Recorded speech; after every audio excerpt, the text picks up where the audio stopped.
पेश करने के लिए ज़हमत देता हूँ।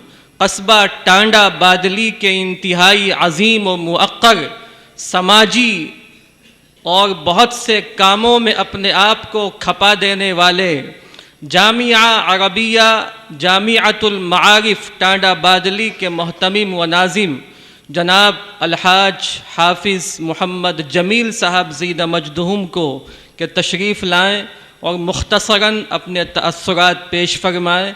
उसके बाद इंशाअल्लाह बुखारी शरीफ की आखिरी हदीस का सबक होगा।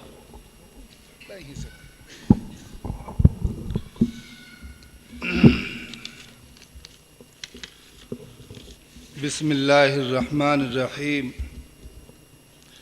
नहमदुहु व नसल्ली अला रसूलिहिल करीम। जनाब सदर, और हमें बड़ी खुशी हो रही है कि इस इजलास के सदारत हमारे पूरे मंडल के यानी 3-4 ज़िलों के इमाम शहर हकीम मासूम साहब इसकी सदारत फरमा रहे हैं। ये हमारे लिए बड़ी खुश नसीबी की बात है। अल्लाह से दुआ करते हैं अल्लाह तबारक व तआला इनके साये को हमारे ऊपर तादीर कायम रखे। मोहतरम हजरात, आज का ये प्रोग्राम बुखारी शरीफ का आखिरी दर्स होगा, लेकिन यकीन है आज बहुत सारी यादें कि ऐसी याद आ रही हैं, दिल बहुत अफसुर्दा है। और ये इदारा हज़रत मौलाना मोहम्मद सालिम साहब रहमतुल्लाह अलैह कहना पड़ रहा है। जब उन्होंने ये कायम किया था तो कुछ लोग उनका तमस्खुर उड़ाया करते थे कि देखिए मौलाना सालिम को क्या हुआ, जहाँ ट्रक सही होते हैं वहाँ मदरसा कायम कर रहे हैं, वहाँ कौन पढ़ने जाएगा। मौलाना ने वो अल्फाज मुझसे कहे, लेकिन जब इंसान अपनी जद्दोजहद और कोशिश और लगन के साथ जब काम करता है तो वो जंगल को नहीं देखता, वो पहाड़ों को नहीं देखता, वो ये नहीं देखता है कि जगह मौजू है या नहीं है, उसके दीन की खिदमत करनी है। और मौलाना ने जिस मेहनत और जिस लगन से इस इदारे को कायम किया था, और बहुत कम दिनों में इसकी तारीख को अगर देखा जाए तो मैं कह सकता हूं पूरे मंडल के अंदर जिन मदारिस ने तरक्की की है उन मदारिस के अंदर दारुल ज़करिया का नाम भी अब अव्वल पोजीशन में आएगा। ये मौलाना की मेहनत और जज्बे की बात थी। और जब लॉकडाउन लगा तो सारे मदरसे खाली हो गए, असातिज़ा को तनख्वाहें नहीं मिल रही, और आज तक सालों सालों की तनख्वाहें मदारिस के अंदर मौजूद नहीं है। लेकिन मौलाना सालिम साहब ने लॉकडाउन को लॉकडाउन नहीं समझा, बल्कि उन्होंने यह आज़म लिया उस लॉकडाउन के अंदर, मैं इस इदारे को ऐसा इदारा बनाऊंगा कि लोग ये कहें कि लॉकडाउन का असर दारुल ज़करिया पे कुछ नहीं हुआ, और वो इमारत, वो बिल्डिंग जो करोड़ों में तैयार हो रही है वो आपके सामने मौजूद है।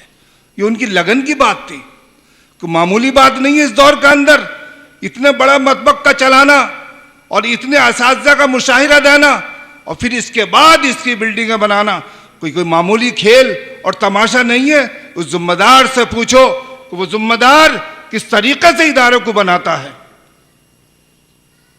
मौलाना रिजवान साहब कह रहे थे कि इस साल मुख्तसर सा प्रोग्राम करेंगे बुखारी शरीफ का। मैंने कहा मौलाना आप हिरासा हो रहे हैं, अरे हमें इस दुनिया में आकर और जाना है। जब मेरी 15 साल की उम्र थी, मेरे भाई थे मौलाना मोहम्मद नबी साहब, अल्लाह उनकी मग़फ़िरत फरमाए, उन्होंने मदरसा फैजुल उलूम रामपुर का कायम किया। जब वो जाते थे रामपुर तो उनको भगा दिया करते थे। रामपुर और बरेली के अंदर उन्होंने मकातिब का कायम किया।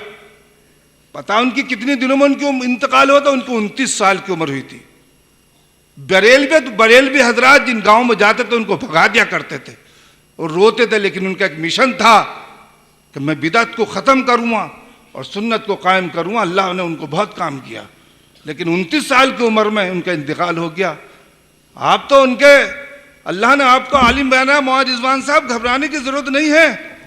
आपके साथ शहर इमाम मौजूद हैं, मौलाना आलिम साहब मुआविन मोहतमीम साहब मौजूद हैं, मौलाना हाशिम साहब हैं, मौलाना अबू जर साहब हैं जो इस मदरसे के जिम्मेदार हैं, और मुफ्ती रिजवान साहब हैं।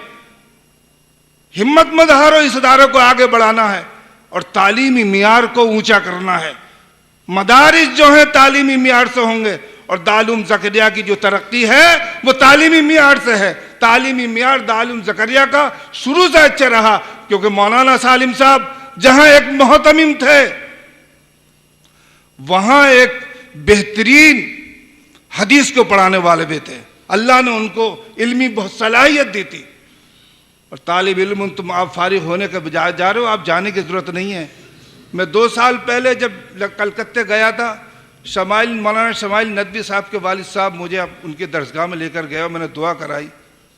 आज देखिए उस शख्स का नाम पूरी दुनिया के अंदर किस तरीके से गूंज रहा है। मैं भी पिछले हफ्ते कलकत्ते में था, 1 हफ्ते के सफ़र पर।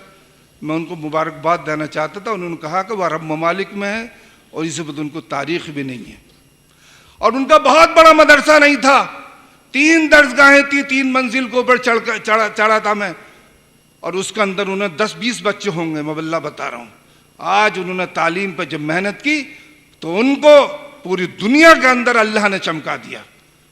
आप आलिम बन के जा रहे हो, ये मत देखना कि हमें मिशकात शरीफ या मुख्तसर या शरह जामी पढ़ानी है। जो भी दीन की किताब मिले, हदीस की मिले, फारसी की मिले, अरबी की मिले, दीन की खिदमत करनी है। इंशाअल्लाह आप कामयाब हो गए। और मैं अल्लाह से दुआ करता हूँ और ख़ास कर यहाँ के ज़िम्मेदारान से कहता हूँ, हिम्मत हारने की ज़रूरत नहीं है। ये इदारा जिस तरीके से तरक्की की है, इंशाअल्लाह ये तरक्की करते रहेगा। मौलवी सालिम साहब का एक वाक़या मैं अभी सुनाता हूँ। 6 महीने पहले मुझे बतलाया और मौलाना रिजवान साहब भी मौजूद थे। एक मदरसे वाले बहुत परेशान थे, वो उनके पास आए और आने के बाद कुछ परेशानी रखी। उन्होंने उस मदरसे के लिए एक साहब को किसी को ख़त लिखा। मौलाना रिजवान साहब के सामने ये बात मौलाना ने बतलाई थी। उनके ख़त से बहुत मोटी रकम मदरसे को उनकी मिली, यानी दूसरों को भी रकमें दिलवाते थे मौलाना सालिम साहब। इतना बड़ा इदारा चलाने के बाद दूसरों की भी मदद करते थे। ये इंसान के अंदर खूबी होती है, वरना हालात ऐसे हैं। दूसरा मदरसा, एक मदरसा वाला दूसरे मदरसे को ना देख रहा, तनख्वाह इसका मिल रही, उसे कोई पता नहीं। उसे अपना मामला अच्छा होना चाहिए, अपना सही चलना चाहिए, दूसरा डूब जा कहीं जाके। लेकिन मौलाना सालिम साहब के अंदर मैंने ये बात देखी, दूसरे मदारिस का ख्याल करते थे। अल्लाह ताला जितने आलिम बनने इस मदरसे से, और मैं इस मदरसे के लिए दुआ करता हूँ, अल्लाह ताला इस मदरसे को दीन दोगुनी और रात चौगुनी तरक्की अता फरमाए। और सबसे बड़ी खुशी की बात है कि मौलाना के ने अपने बच्चों को आलिम बनाया।